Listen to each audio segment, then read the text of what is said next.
Hello, I'm Scott Soshnick. And I'm Evan Novi-Williams, and this is the Caitlin Clark Show, sports business podcast, the Sporticast. Sounded like little music with that. This is the kid, we need the Dick Van Dyke Show. Yeah, we need a little something. And as I was saying hello, it's occurred to me I never ever change it up really. And it reminds me, do you watch CBS or what are your morning shows? Do you watch a Sunday or a morning news show or anything? I've watched Meet the Press occasionally, but at the start of CBS, all right, like Gayle King does, It's Your World in 90 seconds. And I'm like, said to myself, she never changes that up. It's the same intonation. And by the way, I like the little segment, but it's the same every day. And I realize I do it too. So for the next time, I'm going to change it up next time. I don't know what I'm going to do, but nothing fancy. We can nothing change big. it up so you do the intro. How about that? How about no, hello, I'm Evan Novi-Williams. All right. Yeah, I can do that. Caitlin Clark needs a nickname, by the way. I'm thinking about on the fly here what I was going to use. I don't think does she have one? I don't Not think that I'm aware of. Yeah. Why does she need a nickname? Because everybody who reaches that level of stardom and popularity and crossover celebrity has a nickname, right? What's like nobody calls LeBron James the king. It's like it's LeBron. But that was his nickname, King James, Greek Freak. I don't know. I'm not sure. Like now I'm thinking. I got to think. Wiggins had Maple Jordan. Yeah, I think you need. Connor McDavid has no nickname. It's just McDavid. That's true. It's actually McJesus. No, McJesus. Yeah, McJesus. Yeah, we can do McJesus. All right, give me Austin Matthews. God, I'm going to go down the list. Brock Purdy is just Brock Purdy. Austin Matthews has big. What's Poppy. Mahomes? What's Mahomes? I'm not sure actually. We may have gotten it right there. Easy. Either way, I say. But you say Caitlin. I know who you're talking about. Caitlin is Clark Caitlin Clark. Needs a nickname. Yeah. All right. Well, I don't know if she needs nicknames or if she just it's needs. working for her. To be very clear. Yeah. Whatever. Although, let's use Caitlin Clark as a great example for what we want to start out with is LSU and the docuseries on NIL. I mean, I'm wondering what would Caitlin Clark get if somebody really wanted to focus a series just on her and went through the school, because Daniel Libet did a great job, got a hold of the contract of this docuseries with LSU. The school is going to be paid $1 million just for its cooperation. Yeah. And the athletes themselves, and we all know that's Angel Reese and Livy Dunn. Those are two high-profile athletes at LSU. They will also be compensated based on sort of how much they do with the show, and that ain't going to be a little number. Yeah, let's talk about LSU, and then let's go back to Caitlin Clark after that. Yeah, this is it's a fascinating the contract that he got is a really interesting look at all the power dynamics now in play in college sports. And it meshes with this other trend that we've seen so much of, right? Which is these behind the scenes documentaries and a different kind of unscripted but not live games look at famous players and big time sports. As you said, LSU's getting $1 million for this. It's a drop in the bucket. The athletic department, according to our database, last year $192 million in revenue. I'm sure they'll pass the 200 mark in fiscal 2023. That number is not huge for them, and the Brian Kelly, the football coach, is not being paid at all for his participation. Yeah, that was it. None of the coaches that will are going to get paid, which I find Brian Kelly is paid quite well. But I would bet that when all the dust settles, the people who are getting the most money in the aggregate in this thing are going to be the athletes. See, now this is where Eben, like this. Yeah, I know you're tired. I know, but when you say when all the dust settles, it would have been so much better if you had just said when all the gymnastics chalk settles. Oh God! Right? I mean, sorry for not thinking of that. Think about this. I mean, we all know this is a two. You can talk all you want. Like, name one men's basketball player at LSU. One. Right it's now? Not Stanley Robertson. It's not Shaq. Yes, right now. I can't do that. Yeah, exactly. Name give me a football player at LSU. Who do you got? I got. Who do you got? LSU football. You're telling me about Keyshawn Boutte. Is he still there? I have not. I have. I just like the name. That sounded like you. Neighbors, but by the way, Malik Neighbors. I got one. If you say so, I don't. You could have made something up, and I'd be like, no, but that's not made you up. said Boutte. I'm going to go Neon Boudreaux. Do you know that reference? I don't know. You don't know the Neon? No. This is where there's a whole bunch of people right now going, come on. Our listeners root for you because we encounter them, and they're like, stop picking on Eben. Neon Boudreaux? Okay, I know the movie. I just looked it up. Yes. I love the movie Blue Chips, by the way. Okay, but you know why I'm bringing it up? Because it's LSU. Shaq? Shaq, yeah, because Shaq also. I mean, we'll get there in a minute. But, we all know this is going to really focus on Angel Reese and Livy Dunn. These are the stars of the show. And to me, it just again underlines how uneven this economy was 3 or 4 years ago, right? If these companies wanted to make this documentary about LSU athletics in 2019, there would have been no avenue at all to compensate players in this capacity. And as we're saying, they're the central piece of the documentary and are probably going to share in the most of the economics when all is said and done about making it. Just shows that and I'm not going to call this a free market because it is certainly not, but even in a somewhat open market, the money is finding its way to the athletes over all of the other shareholders that have made the money in the past. And I think that is definitely worth pointing out. I thought we could use the word quasi there. I always like to throw in a quasi whenever I can. But I mean, Shaq is part of it. Like one of his companies, Jersey Legends, is what co-producer. What are they co-producer on this? His company. And I think while they were looking around, do we want to do this? Having an alum who has an interest in the school, certainly, and even the school said this, that made it easier to move forward with the project. Yeah, it's interesting. I think there's also a tremendous amount of LSU marketing that they're going to get out of this, right? I cannot imagine. It's a big commercial. I could be wrong. I cannot imagine there's anything bad about LSU that is going to come through in this documentary. And as a result, there's an argument for LSU's getting $1 million. Again, it's not much, but there's an argument for this just being the benefit that LSU gets. I wrote this story a couple of years ago about the Clemson Disney movie, the one about the defensive back who his kid brother came to live with him because there was no parent for the kid brother, and they turned it into a Disney, not Clemson, but someone turned it into a Disney movie, and Clemson wasn't paid at all, even though they allowed the film committee group to use the stadium for filming. They used the marks and the logos. They knew the benefits would come. They obviously understood that the thing is essentially a 90-minute commercial for how much Clemson fought for this kid in the face of the NCAA kind of struggling with the idea that he was going to be either adopting or taking in his kid brother while he was playing football. So LSU, in some ways, I think you can argue maybe doesn't deserve to get paid, and you can make this argument for players to a degree as well. It's going to make Angel Reese and Livy Dunn, I'm sure, look good and add to their profile as well. But the real winner here, not financially, is Clemson and the Tigers athletic program. Now, I would say, however, looking at what happened with Michael Orr, you have to wonder if there is the risk of being blindsided with one of these. I see what you did there. Yeah. I'm glad you did. I hope our listeners did as well. I will once again, for fun, just say the word quasi. Yeah. So let's go back to Caitlin Clark for a second, Scott. Yes, we're recording this on Wednesday. Pod's dropping on Thursday. Barring something insanely unforeseen, Caitlin Clark is going to break the NCAA scoring record, most likely in like the first quarter of their home game. First on quarter, Thursday first 3 minutes. Yeah, exactly.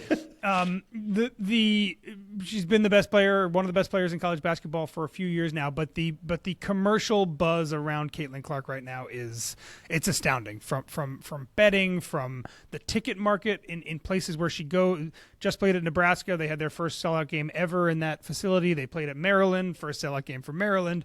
She's setting records in road arenas. The tickets at Carver Hawkeye Arena in Iowa City are going crazy. I was talking to a buddy who works in sports. His son goes to Indiana, and I guess they're playing in Indiana, as you know. Yeah. And he said his son, who has not been to a single women's college basketball game, is like doing anything for tickets because they want to see the Caitlin show. 1.8 million people average watched the game on Super Bowl Sunday. On Super Bowl Sunday, most watched women's basketball game ever on Fox. There's Caitlin Cams now following her around. This is going to build. She's going to break the record. They will get a bump there. This is going to build through women's March Madness this year. And Scott, we can discuss it because I think it's a fascinating business story. She's sitting on a choice right now whether she wants to go back to school, or if she wants to go to the WNBA. The Indiana Fever in the Midwest have the number one pick. I cannot imagine they wouldn't take her if she was around.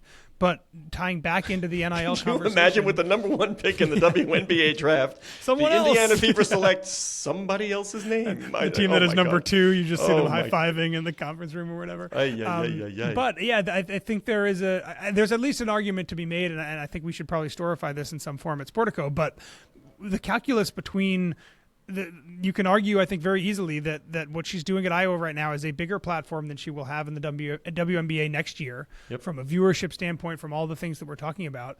The NIL money, she's doing quite well. She's rep by XL, which is Peyton Manning's agency, Tiger Woods, a whole laundry list of others. She's doing well in that department.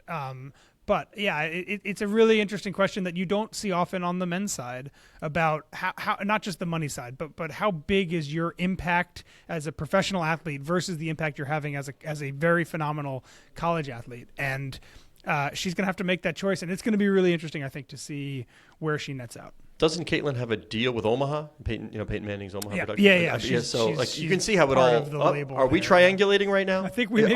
Are we triangulating right now? Peyton Excel, Caitlin Clark Excel, Peyton Omaha. Caitlin just played in Nebraska. Oh my gosh! There it is.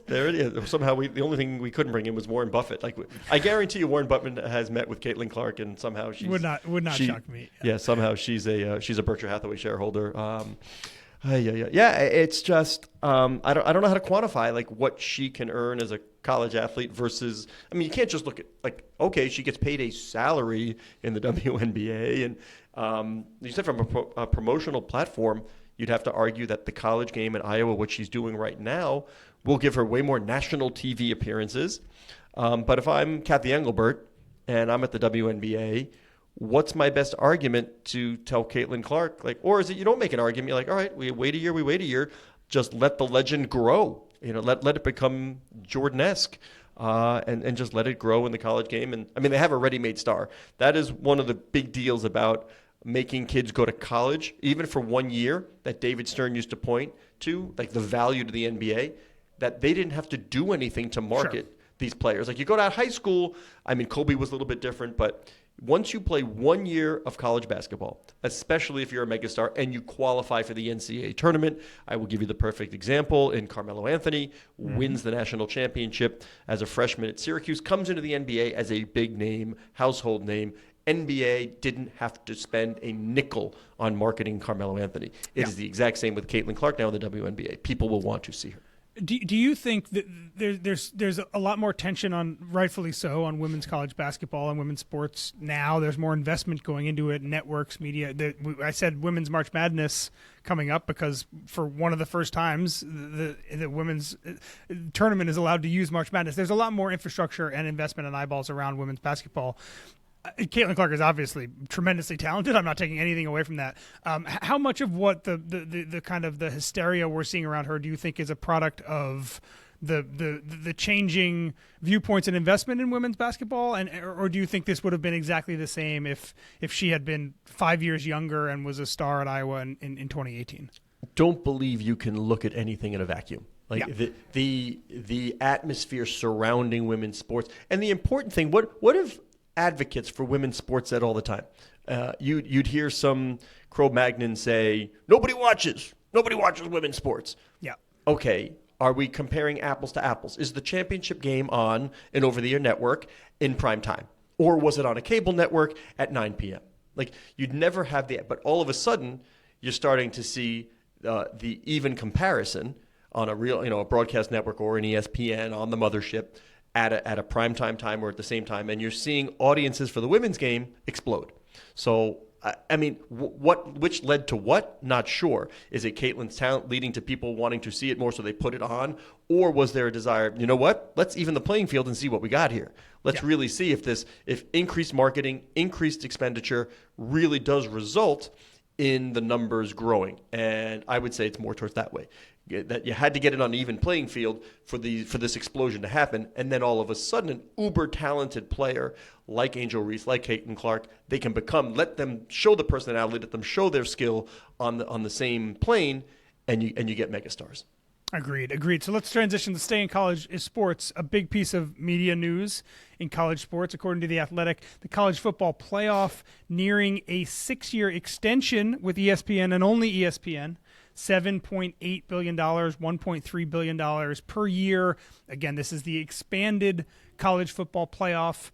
There's been a lot of talk, Scott, over the past few years about whether ESPN, which is, as you know, a dominant force in postseason college Say football. it again. I tee you up every time because you were the first, years ago, you were the first to write. For people who don't understand, ESPN is not just a broadcaster. They really do control this ecosystem. One last time, Novi Williams, explain to the world the role that ESPN plays in selling sponsorships, et cetera. You nailed it there. Not only are they broadcasting the vast majority of games, including all of the biggest ones at the end of the year, but they are selling commercial sponsorships for many of the big bowl games, all of those commercial rights, the naming rights for the bowls, like the Tostitos Bowl, the Tostitos Fiesta Bowl. That's a deal that ESPN brokers. There's so much more that they're doing production-wise, corporate sales-wise, TV-wise, a lot more than people understand. And I think, as it is in any industry, that makes some people in that world nervous, right? A little bit. The ESPN and Disney have had some well-documented struggles financially. There's been questions about whether it was better for college football to have two groups that are competing against each other for production and technology and investment in talent, et cetera, if that would be better. And in the end, at least right now, it looks like college football playoff is going to stay, as it expands to 12 teams, it is going to stay a ESPN-only platform. And I think that's interesting. Another one, a stat I saw on Twitter, and I forget who tweeted it, but I think it's interesting. If you tease this out per game, ESPN under this extension would be paying about $118 million per playoff game moving forward.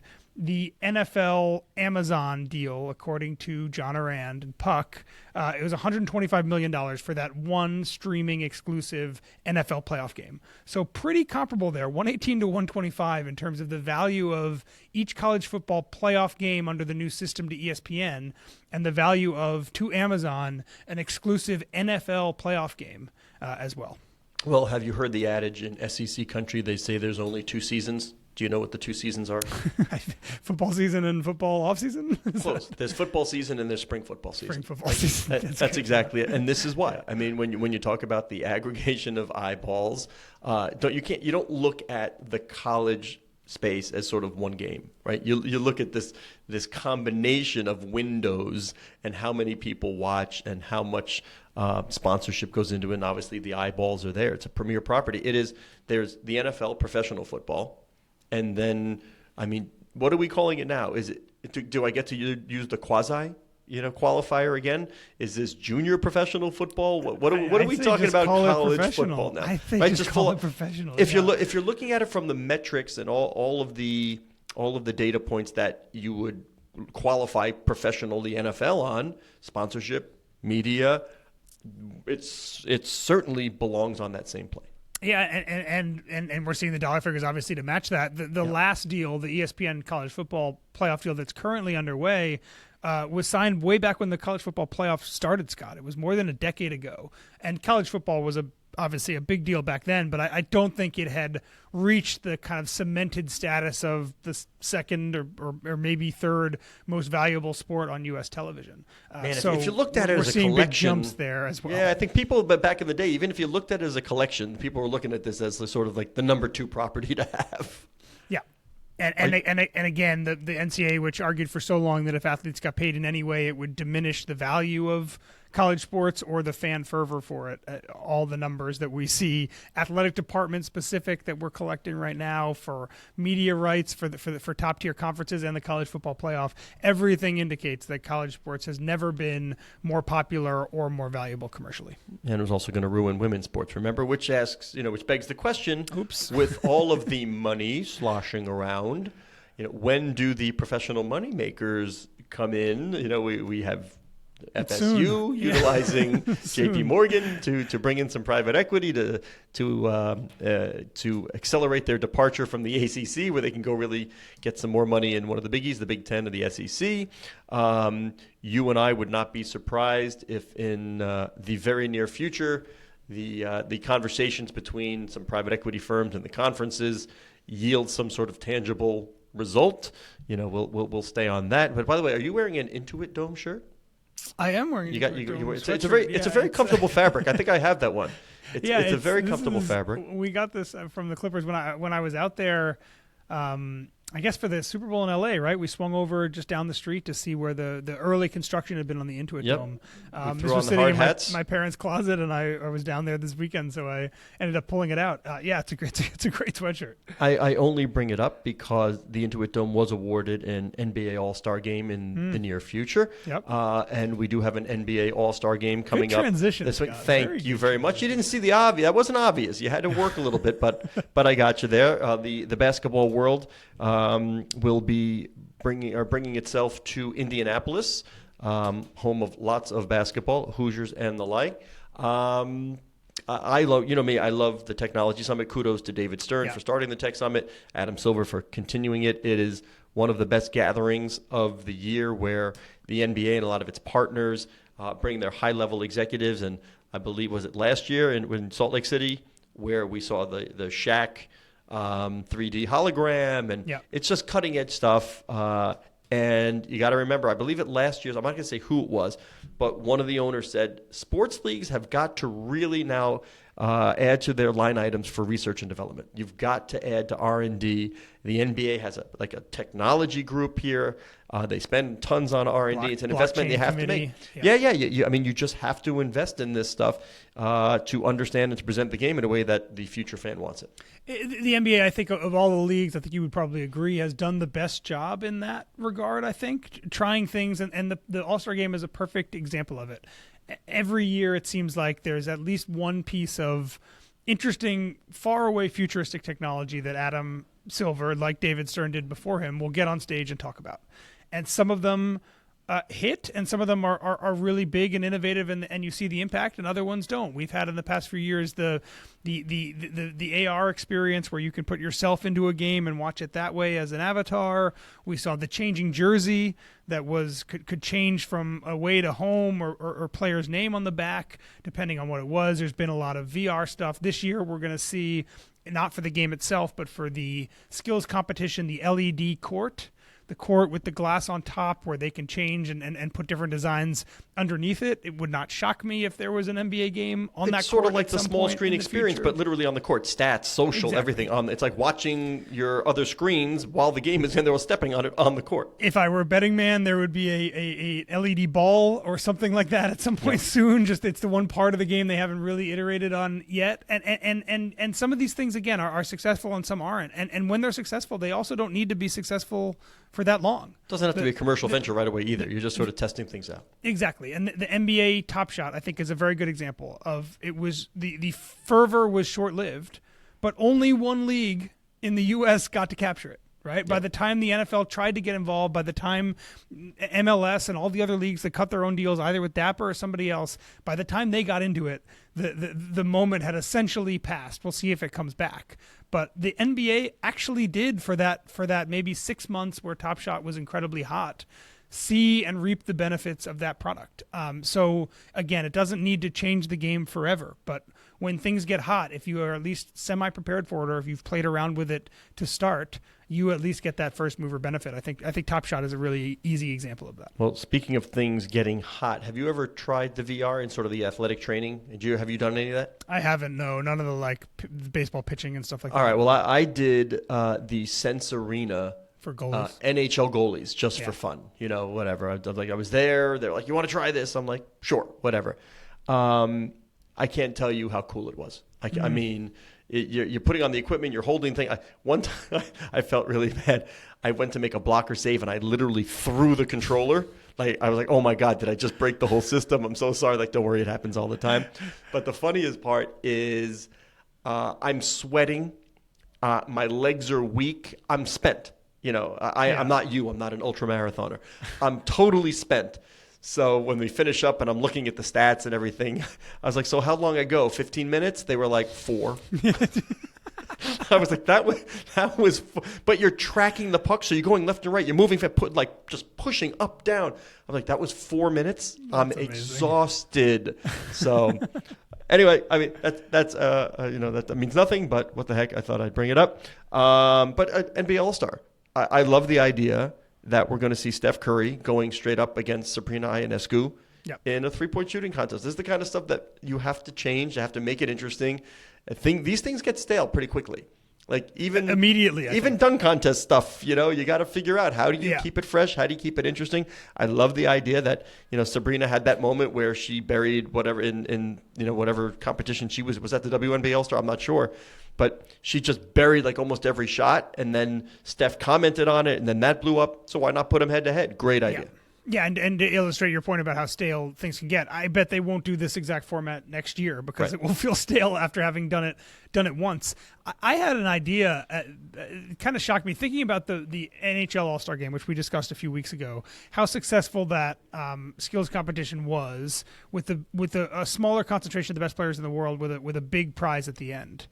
I wonder what the number, and give me your thoughts, what the number would need to be, what Kia would need to put up for the dunk contest to make it so that the biggest stars, the best dunkers in the league would want to participate. What gets Zion Williamson, LeBron James, and Giannis Antetokounmpo to because they obviously don't want to do it right now or not willing to under the current format. And I'm not sure, but by the way, I'm not sure their teams want them to do it. And maybe it's impossible, but I do believe there is a money that a sponsor can probably dangle that would get that back, get the All-Star, get the slam dunk contest back to seeing some of the most famous and popular players in the league dunking. Yeah, and you that want feels Jordan like going against Dominique Wilkins going against. 100%. Yeah, you want Sean Kemp. You want the best of the best, big names, big dunkers in there doing their thing. I got it. Have you looked at the roster now? The dunk McClung. contest players. McClung. Yeah, one of the guys, McClung, is not even really on an NBA roster, right? Yeah, like that, and the other ones participating. I'm going to pull up the list right here. It is not a. I know obviously Jaylen Brown is a star. Jacob Toppin, who I thought was Obi Toppin. Yeah, Turns out it's Obi Toppin's brother. Yeah, he's probably not even the most famous Toppin. And Jaime Jaquez, who was a good player in college at UCLA. I'm not an NBA fan, but. Yeah, we're Mac McClung, Jacob Toppin, and Jaime Jaquez alongside Jaylen Brown headlining the All-Star Game is not the ideal setup for that event. And I do think that with the right, at least some kind of big 7-figure number behind it, that you could get some of these stars back to the table. Now, do you want the money to go to the stars, or do you think to the charity of their choice? Like if you did it like, hey, LeBron, your promise school gets $10 million. Like winner gets the charity of their choice, or you think they want it in their pocket? I think... Or a component of both, maybe a little bit of both. I think you need it in their pocket. So you're saying it's got to go to them. Okay. Yeah, I'm not sure if being able to compete for $5 million that goes to the charity of your choice is enough to get. I mean, maybe I'm wrong. I could be wrong, but yeah, I think it needs to be more direct because these guys are getting paid so much more. If you look at the salary of NBA players relative to the pay of the All-Star Game or of the slam dunk contest, there was a time when the slam dunk contest was. I'm not going to say a significant portion, but it was enough money that it was augmenting your salary. Now players get paid so much money, and the slam dunk contest doesn't pay that much more than it used to. It's not a significant part of your salary, right? And I know money's not the driver of all things, but there is a price out there that would work, and I think someone should do that. Hold on, I want to bring that quote back sometime. Another show. I know money is not the driver of all but things, it's the driver of most things. Scott. That was a ridiculous statement by Novi Williams. Okay, great. We'll bring that back in another show, dude. I got 2.5 minutes before I have my conference call, and I said I would mention his name. So I have my call with our immensely talented CEO Dick Glover. So I made him wait till the end of the show. I hope he's sitting there going, he didn't mention me. He didn't mention me. Glover D, there you go. We mentioned Dick Glover with 2 minutes to go in the show. And we will close with you and I talk about platform companies all the time. You wrote a piece about Matt Ishbia sort of bringing an umbrella organization now over his holdings. Seems to me we have the next, and I don't in no particular order, Monumental, Fenway, Haslam Sports Group, Pagula Sports and Entertainment, Kroenke Sports and Entertainment. Am I forgetting anybody quickly, or are those the major ones I needed to say? Yeah, I mean, you got. I think we're pretty good, right? You got HBSE, yeah. Oh, I didn't say HBSE. I didn't. No, sorry. Harris Blitzer. Yeah, I didn't say Harris Blitzer, right? Okay, big there's one another there, one. obviously. This is in some ways this is not huge news. I don't think all that much operationally is going to change with suddenly all the teams that Matt Ishbia owns and the real estate holdings he has being under a single umbrella. When I talked to Matt, I talked to him very briefly ahead of writing that story. All he wanted to talk about was culture, right? The idea that he felt like the Suns and the Mercury weren't as invested, employees of those teams, for example, weren't as invested as they could be in each other's success, right? And this creates one team and one goal. But the interesting conversation we did have is about expansion of this group. It's called Player 15 Group, by the way, the 15th player on a basketball roster being the last person on the roster, which is what he was when he was at Michigan State under Tom Izzo. But he was very open about interest in other sports teams, leagues, investments. He was, as you know, kicked the tires on the Broncos, kicked the tires on the Commanders, was looking at an investment in the Bucks. He hasn't been shy about other interests, and he said, as he told to me, he's dedicated to Phoenix right now. Most of his assets are there, but he's willing to look at opportunities in other leagues and other cities as well. So unlike Ted Leonsis, who only wants DC. Unlike Ted Leonsis. This is my look when I say you're disregarding the fact that I said had 2 minutes till my conference call with. Did I mention Dick Glover? Okay, well, shout out to Dick. I don't know where you can find Dick on starting social media, now, but he might be there. Scott, you can find late to his meeting at Soshnick. I am on Twitter at Novi_Williams. The show is produced by Aaron Greenewald. Thank you very much, Aaron. Ishbia, one T in Matt. Get it right. Cora Veltman would like you to know that you can Almost find the had show you stumbled on that at one. Sporticast, Here it comes. which Here is it the comes. hub of the Sportico Media Network. Gotta go.